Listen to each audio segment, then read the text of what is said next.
Hey friends, welcome back to another episode of JoyPad Podcast. That was stilted and robotic. I'm sorry about that. Welcome back to JoyPad Podcast.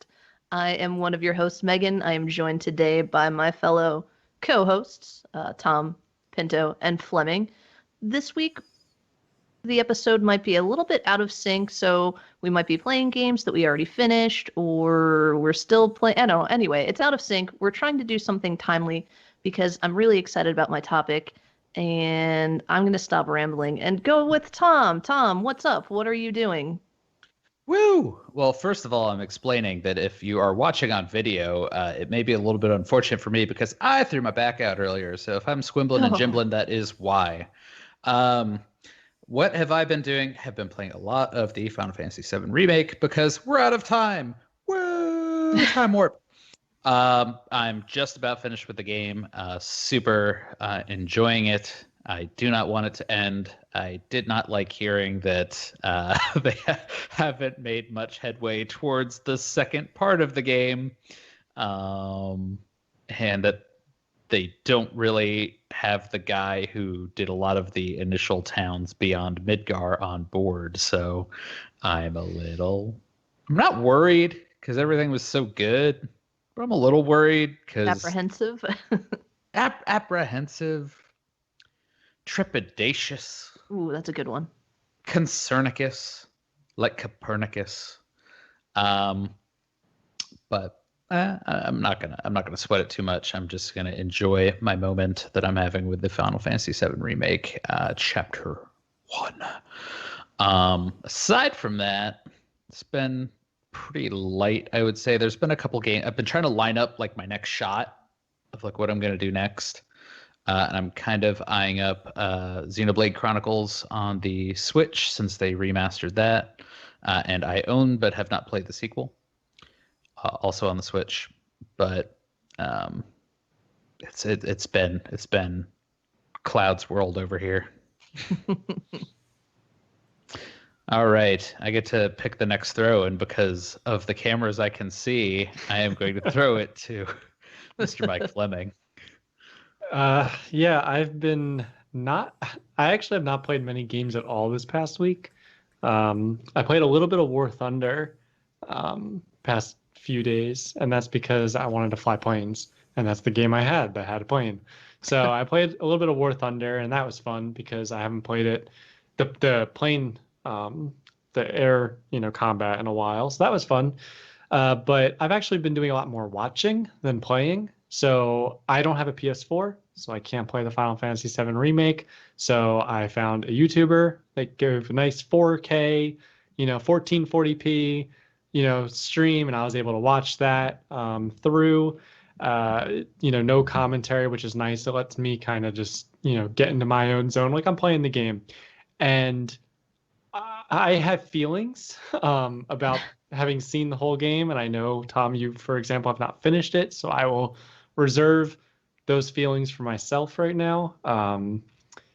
And I mean, that's really all I want to say about that right now. I think probably we'll have another out of sync timely episode coming up pretty soon where we talk in more detail about Final Fantasy VII Remake. Well, that's a good idea. Here's the thing. The one thing I'll say, the game is like 30 hours or so long if you do everything. That's what I've heard about. 30 to 40 if you do absolutely everything. And you're not even through like the first disc, for example, in the original. So there is plenty of content to talk about in the Final Fantasy VII Remake. So I'll save any more thoughts I have because I really don't want to spoil you, Tom, especially. So just that's where I am right now. And I'm feeling kind of frustrated, and not just about Final Fantasy VII, but just about a lot of game developers. Not like, if you're going to take an old thing and make it new, just go full new. And that's the only comment I'll make right now. So before I spoil anything, Pinto, what are you up to and what have you done recently? What have you played recently?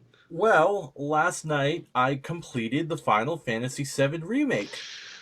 And I also have feelings, which we will not discuss because Megan, I don't think you finished it yet either. Did you complete it? No, I sat down last night.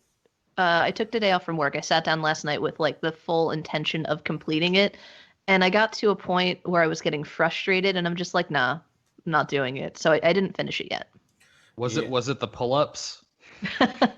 No. My birthday was earlier this week, and I was playing it on my birthday, and I was getting so mad, so mad. I couldn't beat Jules, and I'm like, this is my birthday. I don't want to throw my controller through my television today. I don't need the stress in my life. I'll worry about it later. We'll So I save it for stopped. tomorrow.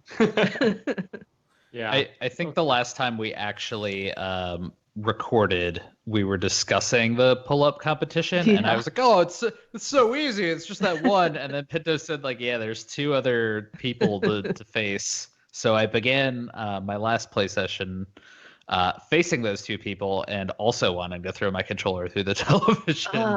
Tom, you played as through the Coliseum at this point, right? the Coliseum. Yeah, the whole Coliseum event, and Megan, I know you had as Oh, well, yeah. and Pinto you had as well. I would actually say the commentary in that, as you played through that, was arguably my favorite part of the whole game. You know, how it was calling out moves that you were making and Mhm. attacks that were happening. I thought that was incredible. I thought the two the actors behind those two characters was incredible as well. And that's the only thing I'll mention right now from my perspective, because I really don't want to spoil too much. But those two and Barrett are by far the best actors in the entire game. So, just a Scotch quick- Koch. yes. You don't have a special place for Wedge in your heart, because I sure do. I like the love actor, Wedge. but I Not the character. I'm not going to spoil anything right now. I just Okay. I have feelings Badger? on Wedge as well. I have feelings on Wedge as well. The one thing that it has sparked me to do is I also spend a little bit of time watching some original gameplay through. So, for example, I remembered as soon as they mentioned you can Tom, where are you at right now? You're about to enter the Shinra building? So first off, and I apologize, I am getting incredible audio breakup. I don't know if you guys are hearing the same thing. I'm not. No. Okay, Oh, so it's me. So I'm gonna try to reconnect, and then I'll jump Texas. right back on that. Okay. Well, while Tom is reconnecting, I will say that the whole stairwell scene Oh, that was, yeah. is. I'm so happy they kept that in. They did It's that so- justice. They did that pure justice. I And, love that you slow and those down. are the high points, and that's all I'm gonna say right now. Dang, Like I'm the- still having audio issues. Uh-oh.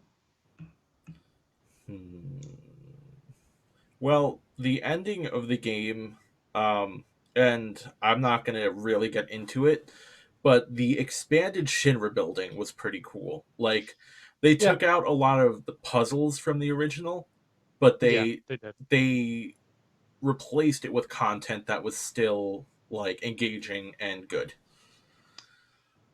I Yeah, thought. overall, yeah. I think we need to save our full thoughts, so we're not like, because we're kind of giving feelings, we're giving those like feelings the out there. actual ending we'll discuss at another point. But yeah. Beyond that, not knowing exactly where Tom is, I don't want to jump on anything, because I do want him, to get to fully enjoy it. Yeah. But I finished that, and I haven't really moved on from it yet. I've mostly just been playing Stardew Valley and watching a lot of StarCraft tournaments, old StarCraft tournaments at this point, because the TSL 5 starts this weekend, and I'm watching I'm watching like old TSL 3 footage, which I remember watching like when it came out, and that was 9 years ago at this point, so I feel old. But that I've mostly just been playing Stardew Valley and watching stuff at this point before I jump into whatever my next big game is. The old go-to Stardew. That's right. Yeah. So while we're waiting for Tom to reconnect, it was like Tom's joining back. Hey, Tom. There he is. There he is. Hello. Hello. So Megan, Oh, why yeah. don't you kind of preview our out of sync discussion for this week? Oh yeah. Should I talk about what I've been playing, because I totally glossed over that when I panic introduced us. You did. Oh, you could. I You've mean, been if you're playing playing anything Final else, Fantasy VII and also Final Animal Fantasy Crossing, VII. I'm guessing. Yeah, they're like the two main games that I'm playing: Final Fantasy VII, the remake, Animal Crossing, and then I finally decided to install and play FIFA 2020. But like, there's not a whole lot to talk about with that game. Soccer. Sports. Soccer, minus cars. Woo. But yeah, Yeah. I'm enjoying that. I really like the Volta mode that they added, which is like the street soccer, which is a lot of fun. You do like 3v3, 4v4, and 5v5 games, so that's cool. It's got its own story mode. But that's about it. Tom, are you good there? Yes, I plugged in some wired headphones, which seem to be working right now. I'm not sure if Skype was having issues or if my new wireless earbuds were having issues, but I think everything's cool. Cool. You sound good to me. Yeah. So Megan, why don't you tell us the topic? Yeah, now that the gang's all here, this topic has a special place in my heart, as I'm sure it has a special place in all of your hearts. And I kind of wanted to talk about this, and we're going to, as you're hearing this, do a timed release with The Last of Us Part 2. So this week, I really just want to gush and talk about The Last of Us and how much I loved it. And I think you guys all feel the same way. I would say, and I think many other sources say, that it's probably one of the best games of the decade. Yes? Yes. Yes. Oh yeah. We talked about doing a topic on that. I would completely agree that The Last of Us falls into, a top 100 at minimum game, if not even top 20 game on everyone's, list if they were able to play it. So just personally, that game falls into a very special place. And I think while the gameplay is great, the story, and I'm sure we'll go into more detail, the story is what makes that game as good as it is, because there's nothing. The zombies, they've been done. Infected, they've been done. But the story behind it, how you grow with the characters throughout the whole story, is why that game is so incredible. Yeah, the story. Oops, sorry. I think it's story and setting, because I think we touched on this earlier on towards the beginning of the podcast, but I think part of what makes The Last of Us different from some of the other zombie games is that it's bright, nature endures, and that there's still societies and a different sort of zombie. So it's not rehashing old ideas. It has a new flavor and a new kind of take on that. And all of that backdrop is buffeted by a very good story. So yeah. No, I agree. Like, I think with their way of doing it, they're putting new life into sometimes an overdone genre. It's so overdone. Aside from The Last of Us, I want nothing to do with zombies right now, and I will go on record to say that. But do they even call them zombies in The Last of Us? They call them infected. Infected, They yeah. never say zombies. It's never zombie. They're not exactly They're not. anyway. Yeah, I'm okay with that. So about the story, I want to ask, and I know, and the reason I'm want to bring Pinto in here, because I know you have played it on the hardest difficulty, and I think even beaten it, or at least tried to beat it. Would you say that game is relatively an easy game? And by that, I mean, there are tons of games where, like, you play on the hardest difficulty. We mentioned XCOM, for example. You can't get into the story because it's so difficult. And I wanted to use adjectives there. It's so difficult that you just can't get into the story in those kind of games. But in The Last of Us, even on the hardest difficulty, the story still matters most. And even though the game's easier, it still is such a great game. Yeah, I think I don't know if this is like an argument like against the game or not, but I think in all actuality the gameplay is just like fine. I don't think it was a groundbreaking gameplay, really. There were stealth elements, there were combat elements, but there was nothing that really changed the face of gaming, as it were, in terms of gameplay. but the Yeah. Definitely not. story, yeah, the Yeah. story is really what you're there for. So I've heard people. There are obviously people who don't like the game, and a big factor of that is like, oh well, I found the gameplay itself to be like derivative and boring, whatever. It's like, okay, but what about the story? And they're like, that's a can of worms that you can get into, where like it really depends what you're there for. If you Yeah. want Well, Naughty Dog gets a lot of that too, because Uncharted, I've heard the same argument a number of Yeah, times, and definitely. I'm a big fan of Uncharted. Within the last year, my wife and I played through the entire Nathan Drake collection, followed by Uncharted 4. But it is that argument of how valuable is the gameplay in the scope of is it really just a 3D CG movie that just has some gameplay elements between it? And I would say in both cases the gameplay is valuable, Yeah. but the story is definitely what you're there for. I think there's enough in the aspect of gameplay to keep you playing. yes. I mean, it's not totally redundant and boring that like you can't stand to get through it. The puzzles are simple. Yeah, you're killing, stabbing, breaking clickers, whatever. But yeah, for the most part, when I play games, I'm in it for the story. That's just me. Mhm. The gameplay is usually secondary. But yeah, I don't think the shining point in The Last of Us would be the gameplay. Well, I think it's good enough though. Yeah. Yeah. And when I say good enough, I mean it's a polished system that Mhm. works. I don't Yes. think I ever felt like I was clunking along. I never felt like there were a couple times I felt like maybe things were unfair just because I'm not as good at the game as other people are probably. And I was probably playing on a difficulty that's too high for me because I like to play on baby mode. But but I like the blend of the stealth. I like the Mhm. limited kind of ammunition, gun slinging, where slinging a gun is a choice, and it's one with consequences. Yeah. Because when you fire off a shot, you're going to attract attention. Whether or not you want that attention is something that is also up in the air in the game. But then they also give you the options of the bricks, the random other items. I think you can throw bottles, the crafting. I mean, I like all of that, and all of that was relatively new at that point too. I mean, there are other games that had you crafting things, or Yeah. I think Resident Evil had a decent amount of that, but not in the same way. It was more impactful, I think. And I Last love, of Us. like you said, consequences with, firing a shot. Not only would it draw attention, but also, depending on what difficulty you played on, resources are scarce. You're not going to find a lot of ammunition, med kits, whatever. So you need to be sure you want to fire that shot.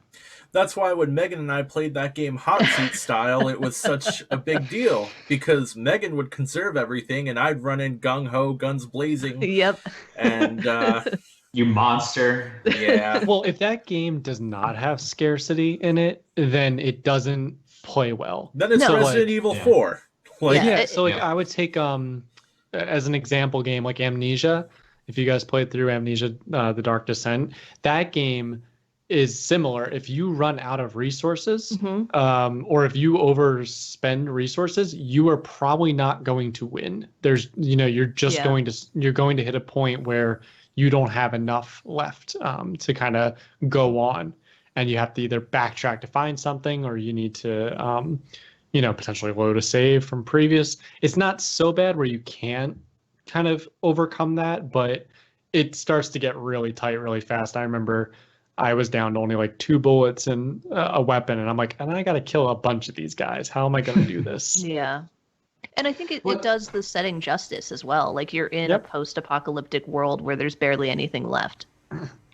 Well, it's a balance of the genre, right? So if you think survival horror, I think what's interesting is a lot of other games focus more on the horror aspect, and the scarcity really favors the survival aspect, and that's kind of emblematic of The Last of Us, really, in general. I mean, that's the horror. Go ahead, Fleming. I was just gonna, what I love too about the game, and it might be my Pennsylvania, screaming out, is that I loved the whole Pittsburgh setting. I loved the Boston setting. Like they Yeah. felt like you were actually in those places. Pittsburgh for especially, the golden bridges that you see throughout and everything. It felt like this could be the streets of Boston 20 Yeah. years after, this actually occurred. I felt like they were true to the settings that they were going through, which is, I think is one Naughty Dog being who they are. They really try to stay true Yeah. and they try to have great visuals in all of their games. But I think that also helped because, I'm going into movies here and I do this once in a while, but like The Walking Dead, for example, which is a great, time. It came out and has been popular around the same time as the original Last of Us. They're like, oh, we're in, DC. Oh, you are, No. but you never see anything in DC. Oh, Yeah. You're in we're here. You Atlanta. never, we're in Atlanta. You don't really ever see anything in Atlanta. Once or twice you do from a distance. So like, I like that, they are like, here, let's throw this into our game and let's make it like we were there. I appreciate the true to the world that we're in kind of vibe, which helps The Last of Us feel real, feel realistic, and make the story a true story. I think that's the great thing about a video game because you can do a sitting justice. Like you can be in Boston, you can be in Pittsburgh, you can be wherever. Whereas like now they're talking about they're adapting The Last of Us into a TV series on HBO. That makes me worried. Interesting. But Neil Druckmann is involved in it, which is I think great and beneficial. And they were asking him like, why are you going along with this? Like, why do you want to make this a TV show? And he's saying, because there are people out there that will never sit down to play a video game. And this is a story that should be told and people should be able to see it in another medium. Whether or not it works out, time will tell. But I think that's kind of awesome. I think if they set the tone right, they can do it right. Because I had the same kind of, wow, I'm just full of concerns and trepidations today. But I had the same. This is JoyPad. I know. I had the same concern for the Witcher Netflix series. Oh yeah. As a big fan of Witcher 3, having never played any of the other ones. But we sat down and watched that, I think, over like the Christmas kind of time frame when I was visiting family, and it was great. And my in-laws, who will probably never play a PlayStation, were watching it with us, and they were enjoying watching it as well. So, it's true. There's just another audience for that you can reach by doing that sort of thing. So I have respect for it. I think they can probably make it work if they do it right. Mm-hmm.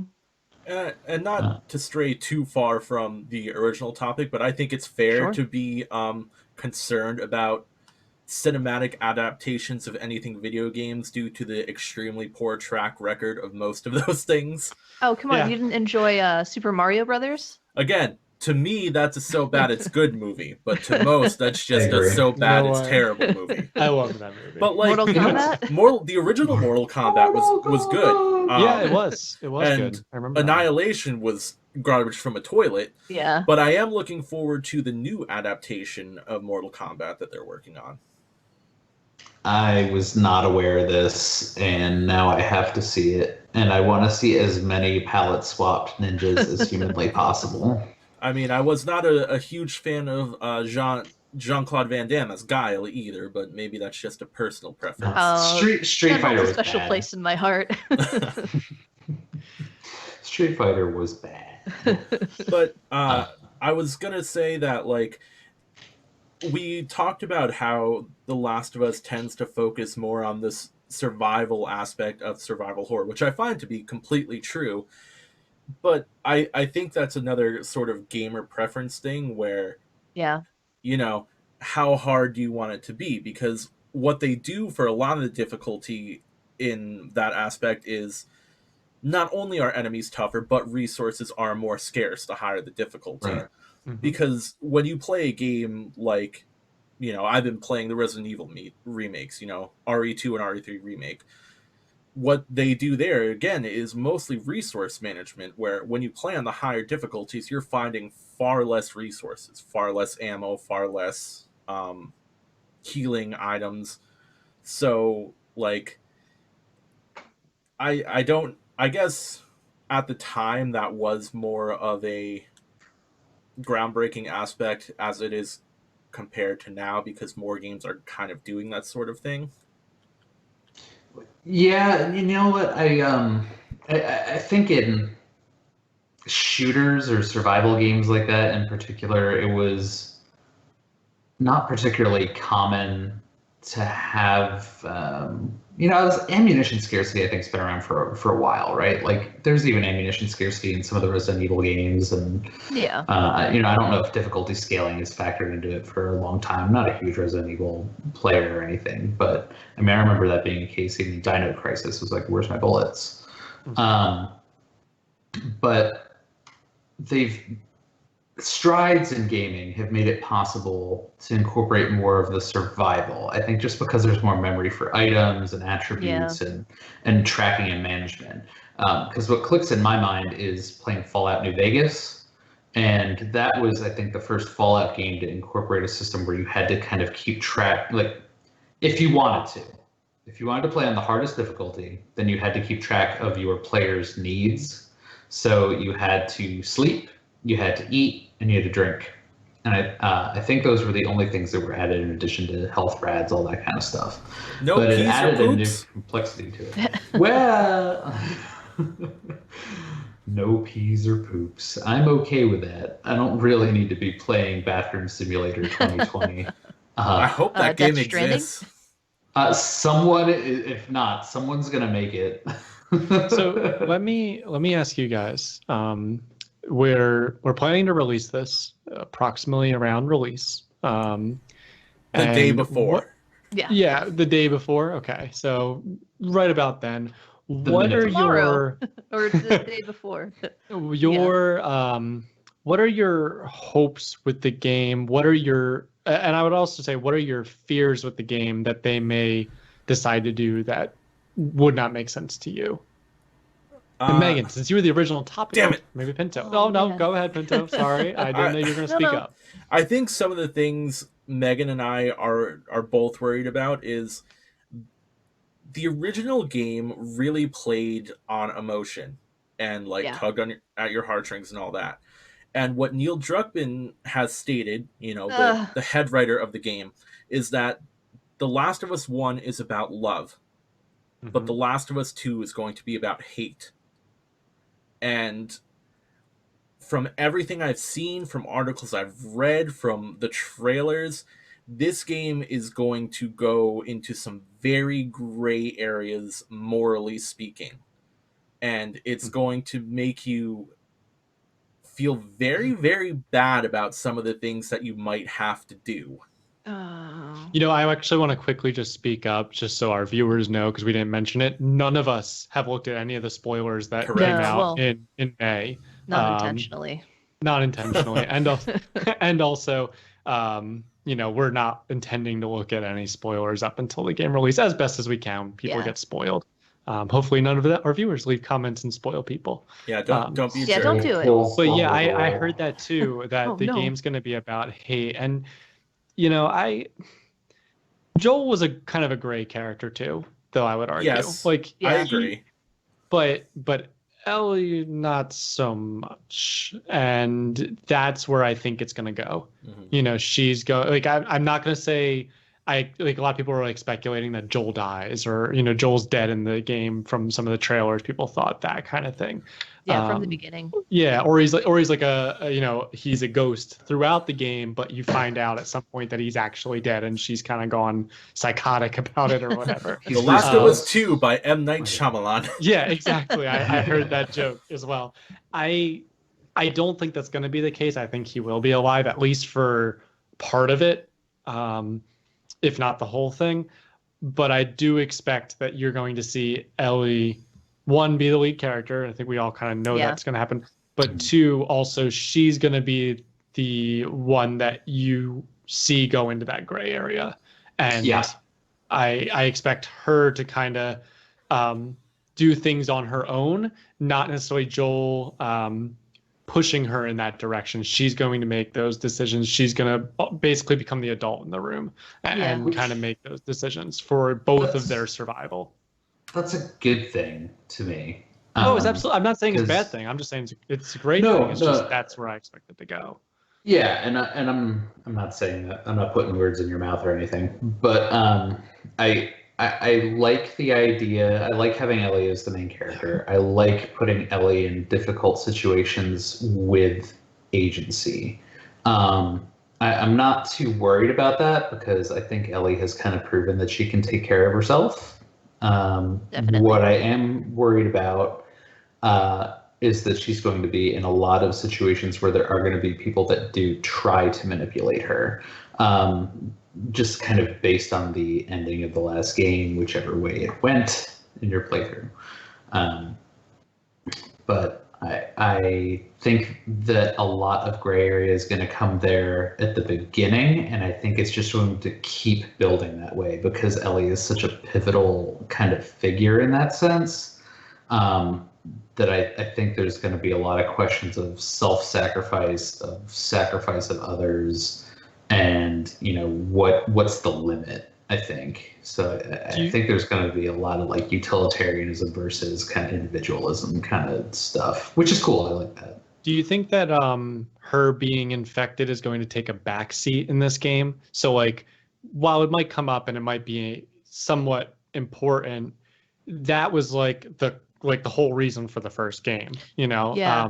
In this game, since it's going to be about hate, like, do you expect that that's not going to be the catalyst? I think this time, would you guys agree that it's going I to agree, be there? yeah. She's going to look at Yeah. her hand and stuff, and maybe a few times mention it, but for the most part, she's not going to. Well, because It's not going to be a big thing. even if you look at any of like the character art for Ellie, the arm with the scar from being bitten is covered in a tattoo.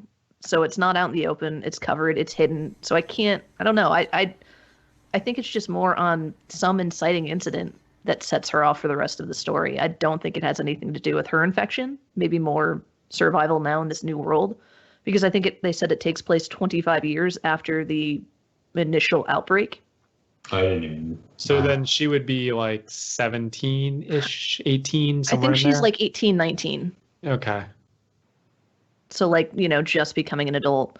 Like I myself, I don't have any fears for the game other than like my favorite characters dying. But like I'm not worried about them ruining the story. I'm really excited to see what they came up with for this, this next chapter in this world. I know it's gotten a lot of hate from people for multiple reasons that like I don't even want to justify going into because whatever. But Don't. They're not. they're not. I'm super excited to see a character like Ellie. I'm in my 32 years, I've never seen anyone like this. And, even I'm just going to touch on it briefly because, again, I'm a member of the queer community, but just to have a character that identifies as part of that community is super exciting to me. It's really cool. And it's sad that it's taken at least 32 years of my life to see this. And I've been gaming, since I was 5 or 6. So that's all I'm saying about it. Representation is cool. Representation in the right way, especially. And Absolutely. Ellie, Well, it's Ellie not- falls into that. Well, it's not forced or anything, No. I mean, it's not, it's just a character being who they are. Like, Yeah. who cares? Like, everyone cares and who cares? You know what I mean? Exactly. Yeah. That's They're a exactly how human it should being. be. Everyone cares and who cares? Right.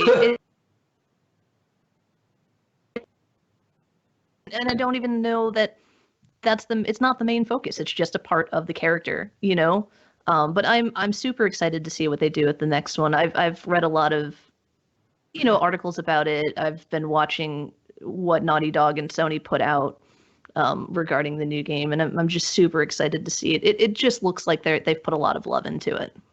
You know what else I'll mention too? The fact that they probably were done the development for the most part, but the fact that they also delayed the game and didn't try to rush it out with the whole human malware situation that I've heard. Actually, boys, read me phrase. for. Yeah, so with the whole pandemic, I appreciate them taking their time, not trying to rush something out, not, really making sure everything is perfect, distribution's good, so everybody can get the game and everything. I appreciate that they took that time Definitely. to kind of make things better. And I think that Neil is probably one of the few game creators who truly cares about his game to to a great extent and wants to make sure it is exactly his vision for the game.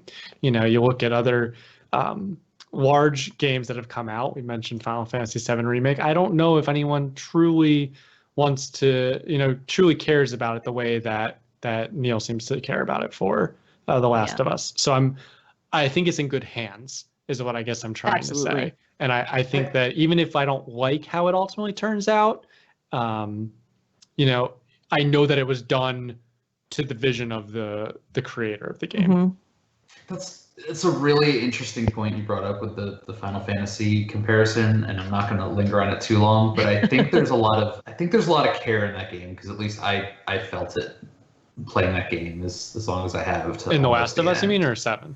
In 7, I feel the care there, but I feel like, and I feel like there's a care for the story, but I feel like it's different. I feel like there's more of a care for the world and the spirit in that game, where I feel like the original spirit is still there in The Last of Us, and that story is still really being loved over, to the point where when you get to this next installment, it's still fresh, it's still real, it's still connected to the previous installment in every relevant way. But a gap of, however much time, 5 years since the last game? I think so, probably, because she was like 14, 15, and she's like 19, so about 5 years. Okay. Well, that gives you a lot of space to play with, because a lot can happen in 5 years, especially to a very important character like Ellie. And at the same time, you get to see 5 years of societal progression under pressure. Oh, for sure. I think we're learning in the era of coronavirus that a lot can happen really quick in an era of societal pressure. So I think it's really interesting, too, that you can take a setting that already works, that's already interesting, from a societal standpoint, and even from like an ecological standpoint. We've already seen a lot of like buildings being reclaimed, wildlife taking over again. You can take that another 5 years and just say, hey, humans have either figured out how to combat weeds here and they've taken back in some areas and started rebuilding, or you can say, humans have gotten even worse at this. They suck, and wildlife has, like, now there's trees, you can take it either way, and you can play that up while at the same time maintaining this character that people love and relate to, and giving her personal struggles. Against people and mushroom zombies. So I think it's a great idea. I love seeing the side of the genre, like where you do see society starting to rebuild and learn how to adjust to this new world and how they do it. It's fun. There's a lot that they can do, and play with. It's super cool. Yeah, and it's nice to kind of see a world that's adapted, that isn't bleak. I think that's one of the things I really like about The Last of Us, because so many other zombie games that you play, it's like, oh, here's a huddle of survivors in a burned out shell of a place, and they're just barely getting by. But not that it's not a similar situation in The Last of Us, because it's still humanity on early legs after a terrible crisis that they're still coping with, but they're getting by. They're doing things. You have people who are smugglers and runners and stuff like that.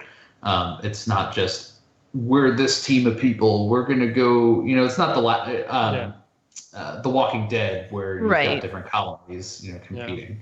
So. But I mean, Penta, even let me ask you: do you expect the Fireflies to, 1, make an appearance, and 2, be the main antagonist group at this point, or do you think it's going to be still that whole linear? We're fighting these kind of people, then we're fighting these kind of people, and now we're dealing with this kind of situation. Where you basically fight multiple different antagonists throughout the game. I expect the Fireflies to make an appearance. I don't know whether or not they'll be, a huge driving force like they were in the first game. I mean, obviously, there's going to have to be a large number of antagonists for, substantial story and or gameplay. Yeah. But it really depends on how they've developed the story at that point, because we truly really know nothing about who the primary antagonist will be. Yeah. If there's more than one group, if it's one person. I mean, we know that Ellie's out for revenge of some Mm-hmm. sort. We don't know against whom, if it's a group, if it's a person, etc. Even Do you that guys? first. Oh, sorry. It's okay. Do you guys think that we're gonna have to find that out quickly? That who she's out for revenge? Like, in the first game, you really didn't know. Like, you knew early on in the game, but you had a good hour or two or so of playthrough where you're learning about Joel, then you're learning about what's happened, then you're learning about what he kind of has been doing for the past, X number of years or duration of time, and then finally you figure out kind of the overall goal of the story. So do you guys think it's going to be early on, like fairly quickly, we're going to find out? And I'm hypothetically speaking, Joel was killed by the Fireflies, so she is out to kill every Firefly, just as a hypothetical.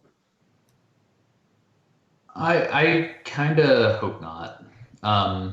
The reason I say that is because I think the best stories simmer slowly.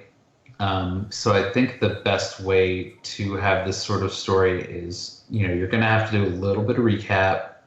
You're going to have to pull the gamer into, Ellie's shoes. You're going to have to fill them in on what's been going on the last 5 years. Yeah. And then, obviously whatever this plot twist is there somewhere in all that or after that.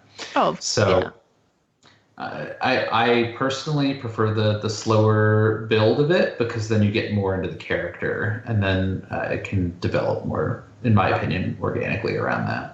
Yeah, I'm more in line with Tom, thinking that, like, especially in the beginning, you'll have that, super happy fun time. This is Jackson now, here are the people that we know, here are the relationships we've made. Look at all of these kids that are thriving in this community at the dam.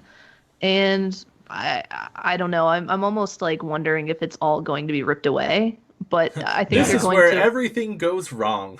Oh, Yeah. it's Here's almost always. Negan.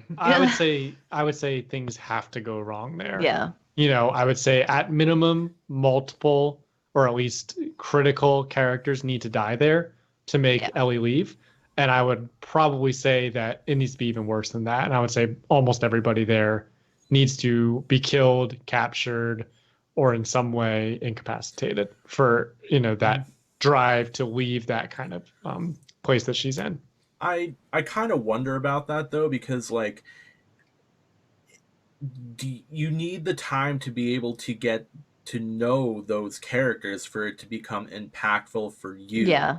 You know what I mean? Like, oh, Ellie is upset because these people that she's known for however long, have been captured or killed or whatever. But for us as a player, it's like, well, we didn't spend 5 years with these people. We don't know about them. You know what I mean? Yeah. So I mean, I would imagine they probably put Ellie into a role where she's securing supplies or external resources for the town or something like that for people, and you probably finding people to bring back, stuff like that. Yeah, even just expeditions, like just seeing what's out there. Yeah, going on supply runs. Yeah, there's plenty of room for that, and that kind of feeds into the theme of discovery and the new kind of world that game is too. So that's cool. I'm excited to follow Ellie's shoes and for her to be the main character. The one concern I have with that, though, and this is probably my biggest fear, is that, you followed Joel in the original, but you always had Ellie there pushing him forward. You always had her as sometimes comedic relief, sometimes as like the driver of the story, sometimes as like the help, when she's sniped or when she, like, I love the I love when Joel buttons. gets tied up by the counterweight at Bill's area. Oh yeah. I love that kind of one that's probably my favorite part of the gameplay. It's so different and so jarring, but then Mhm. also that's one of the first times you see her actually help you. I'm worried. I think Joel's probably in his late 50s at this point or so, I would probably say so. something around that. I'm worried that Joel's gonna like kind of fall back and he's not gonna be your sidekick. He's not gonna follow around and help fight in any way, in any great way, if he's alive, of course. And I don't know if the game is gonna be about hate, that Ellie's gonna be able to make that second kind of person work with you, or have that kind of relationship with someone, and that's gonna make the game feel, I don't want to say dry, but it's gonna make it feel very alone. And Yeah. that's going to be a very weird situation for, I think, the Last of Us players. They need kind of that extra person there to support you. I think even if Joel was or is the sidekick in this one, I could see them butting heads the entire time because Ellie, is becoming an adult. She's lived in this world her entire life, and she has this, slow old man now that's still trying to tell her how to do things and be her dad. Yeah.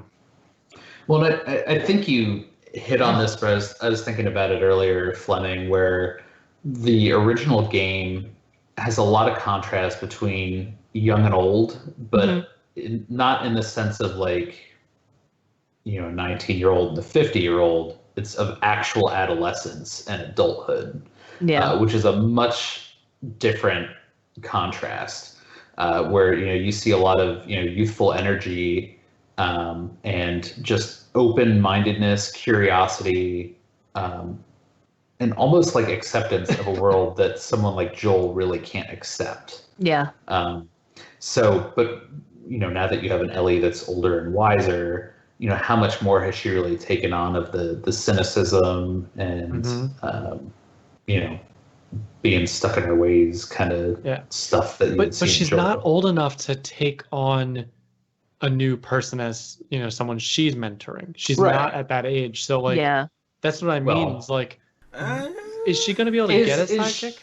Is she though? I mean, that's kind of a question I think that the game would pose, because you have this sort of world where how old is 19 in this world? I mean, true. I'd like to make the point of Clementine and AJ from The Walking Dead, the Telltale games. Yeah. I mean, Clem was probably 16. AJ's like 4 or 5, and it's almost the same dichotomy, same situation. I mean, obviously different universes, different worlds, though. Yeah. I'll be honest though, I don't know if I really want to see a rehash where there's another character following Ellie around in the same way. Yeah, I think you do have a sidekick at some point. They haven't shed any light on who it is, but most of the gameplay, it's been her solo. Yeah. That they which is okay for me. I wouldn't hate that. I'm okay too if she has a team member, or if she works in a group or something like that at different points. But I don't necessarily need her to have another Ellie. And I don't.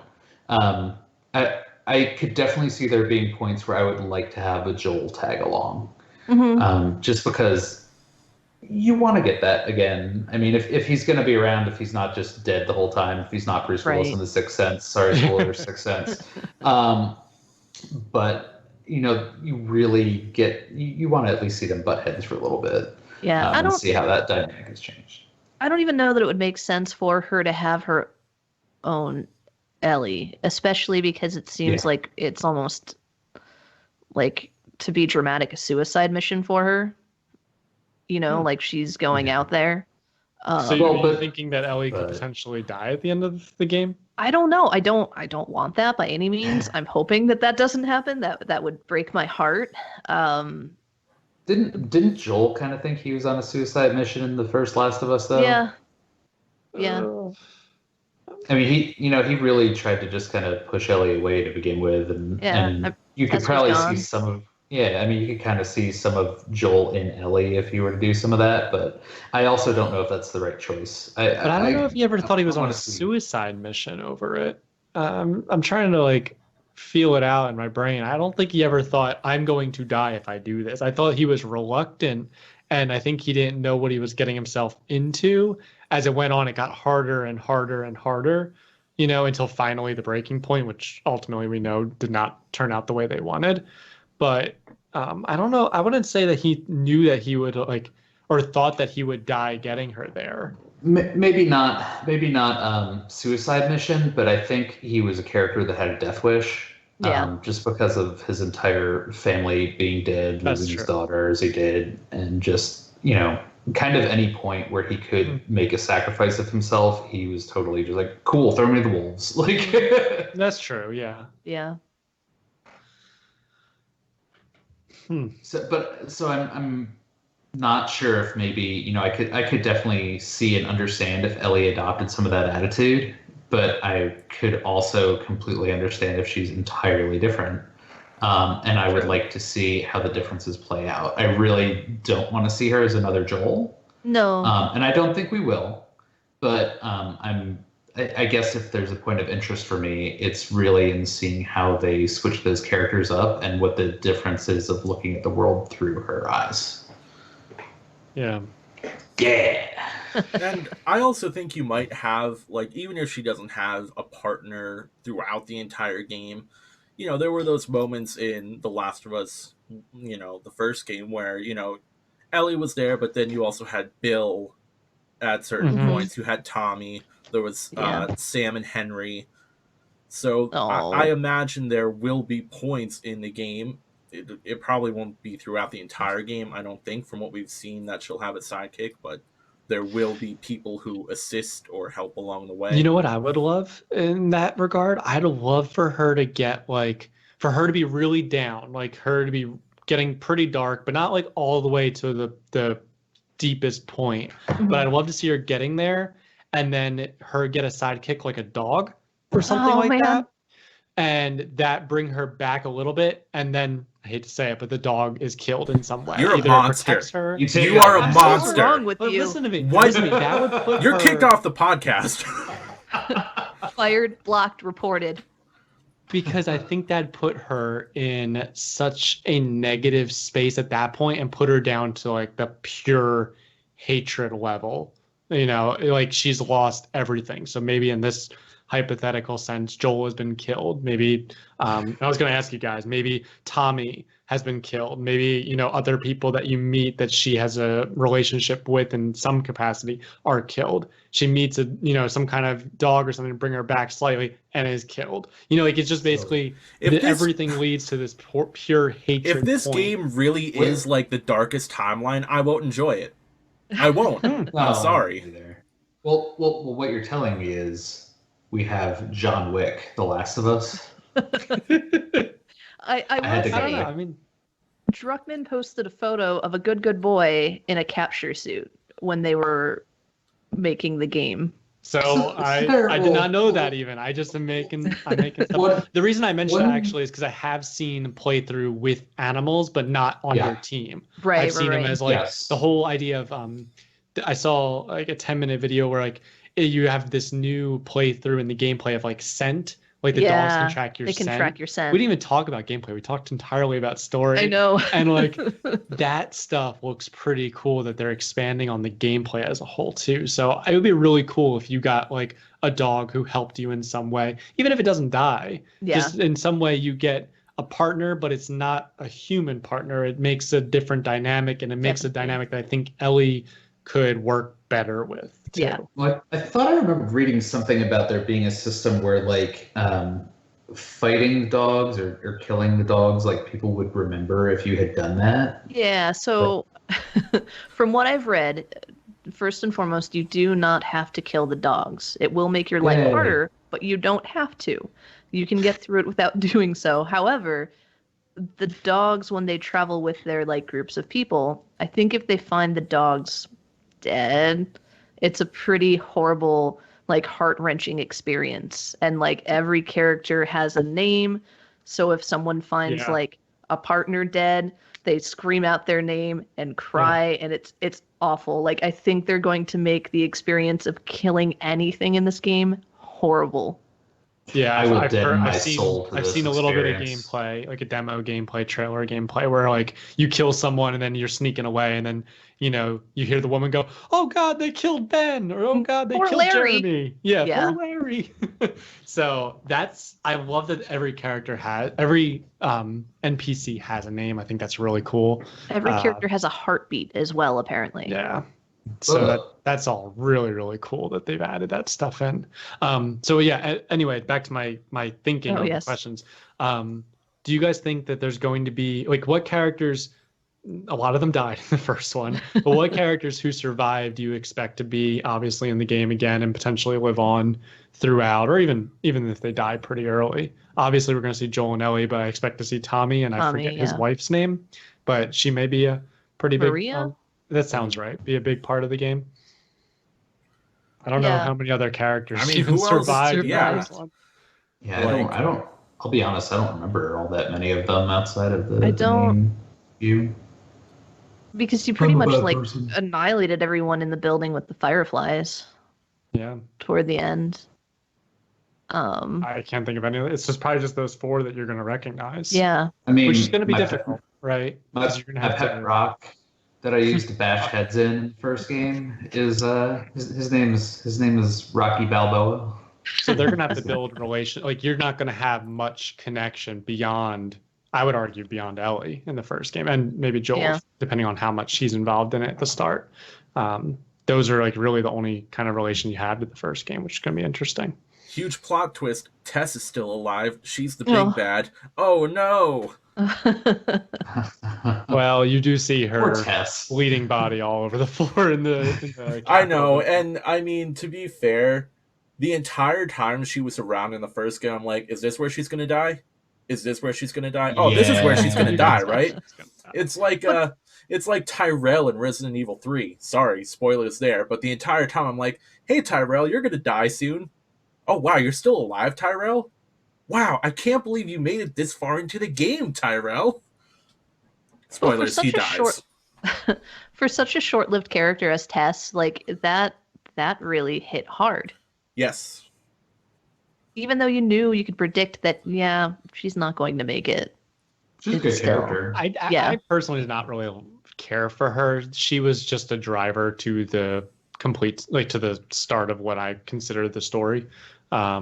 So I didn't not like I if I had to rate her as a character, she probably rated as like no higher than a 6 for me. She was not that appealing to me as a character. Listen, you're talking about potential canine companion death. You don't I am like Tess. talking about that. I do not like. Here's the one thing I think that Tess was nice, though. You don't like. You see it a little bit. It seems like Tess shaped Joel's attitude at the start of the game. Yeah. And that For is subconsciously, or it's implied, but you never like see her do something that makes that. It's just that's her attitude makes you think, or makes me think that's where Joel got a lot of his attitude. So that's one thing that she has positive for her that I liked. And I noticed we're running pretty low on time, so I just want to ask, do you guys have a prediction for the game that you think is going to come true and you want to be able to say after it comes out, so like maybe the week after we record next episode of the podcast, and you want to be like, I was right about X? I'll throw. I'm going the dog route. I'll just quickly say I'm going the dog route. So there's that. I'll throw one broad thing, and I'm just gonna say, infected do not get cured. There is no cure. It's a good one. It's a safe one. My prediction is that this game, while it being about hate, is really about Ellie's hate for the villager in Jackson that destroyed her flower garden. She got really into into planting things and growing things, and it's just her seeking revenge against that person. That's all it is. My marigolds. No one dies. No one dies. That's your bold prediction. No, you're already wrong. Oh, Megan, please do a pacifist run through of this game. Oh Also, no! I don't plan on killing any dogs if I can help it. Is there an Undertale crossover that I'm not aware I of? sense a YouTube. Oh, for sure. Right. We You're could trying to kill avoid killing. infected, but not humans and or canines. You can kill the humans, just not the dogs. My prediction is I will cry at least 5 times and will have to stop playing the game at certain points because it will stress me out too much. Yep. Oh, I thought that was a given. I'm sorry. Man, I'm just like a bag of emotions, and I cry at everything these days. So like, my prediction will come true. It's tough times, dude. You know. I'm trying to think of another prediction I can make. Being that mine was called generic. La di da. You know. You know what? It's a game about hate. I feel conflicted with where that could possibly take things, and I want to say, there's so much up in the air. That's the thing to me. There's so much up in the air about what could happen in this game. Whenever hate's associated, you want to say that someone finds forgiveness, and I think my hope would probably be that it's a rare occasion where either you get the choice or no forgiveness is to be found. Because I think that would be interesting. Yeah, in all seriousness, I think, again, because it's about hate, I think it's just going to be a perpetuation of the cycle of, killing. I'm wronged, I'm going to go after them. It's a continuation of that. Nothing really gets solved. Yeah. Well, and because of that, I feel like it's bound to have a very unsatisfying ending for a lot of people.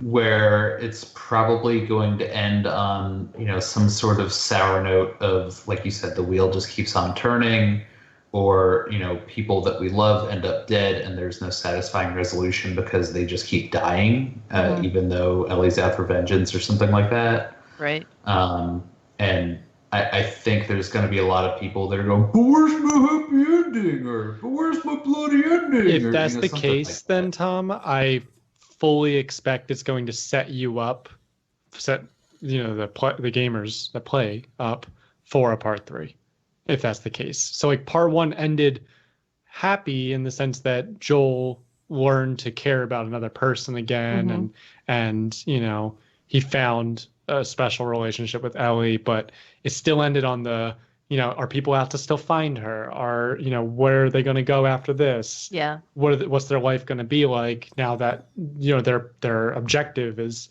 kind of been broken down? If it ends on a negative note like that, like let's say the final thing is she finally gets revenge and kills someone. One, I agree with you. It's going to be a very depressing and unsatisfying ending.